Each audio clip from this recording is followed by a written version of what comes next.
তাদেরকে ব্যবহার করার চেষ্টা করেছে, ভোটের বাক্স হিসেবে ব্যবহার করার চেষ্টা করেছে। সেখান থেকে সবাইকে বেরিয়ে যেতে হবে। আমরা কেউ সম্প্রদায় নই। বাংলাদেশে সবাই যার যার নিজ নিজ ধর্ম চর্চা স্বাধীনভাবে করবে। আমরা সবাই হয়তো কেউ এক এক ধর্মের অবলম্বন করতে পারে, ধর্মাবলম্বী হতে পারে। নিজেরা যেন কেউ সম্প্রদায় হিসেবে পরিচয় না দিই, সিটিজেন হিসেবে পরিচয় দিই। এবং আমাদের নীতি হচ্ছে, বাংলাদেশ জাতীয়তাবাদী দলের নীতি হচ্ছে ধর্ম যার যার, রাষ্ট্র সবার।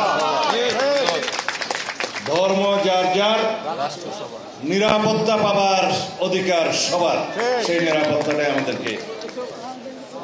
নিরাপত্তাটাই আমাদেরকে বাস্তবায়ন করতে হবে। আমরা ইদানিং লক্ষ্য করছি একটি গোষ্ঠী, একটি রাজনৈতিক দল ধর্মের ভিত্তিতে জাতিতে বিভাজন সৃষ্টি করতে চায়, অনৈক্য সৃষ্টি করতে চায়। আমরা সবাই যেন সে ব্যাপারে সজাগ থাকি। আমরা আরো লক্ষ্য করেছি বিভিন্ন রকমের ইস্যু সৃষ্টি করে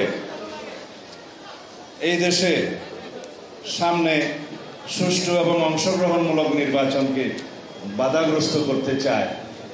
আমরা আপনাদের সামনে স্পষ্ট একটা উচ্চারণ করি, বাংলাদেশে এখন নির্বাচনী আমেজ বিরাজ করছে।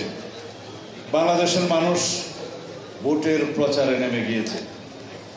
সকল প্রার্থী যারা ইলেকশন করবেন বলে আশা করছেন সবাই গণসংযোগে নেমে গিয়েছে।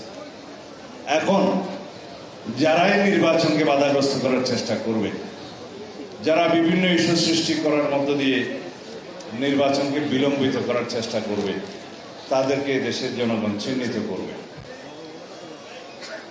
আমরা লড়াই সংগ্রাম করেছি বিগত 16 বছরে আমাদের গণতান্ত্রিক অধিকার, ভোটের অধিকার ফিরিয়ে আনার জন্য, ভোটের অধিকার প্রয়োগ করার জন্য।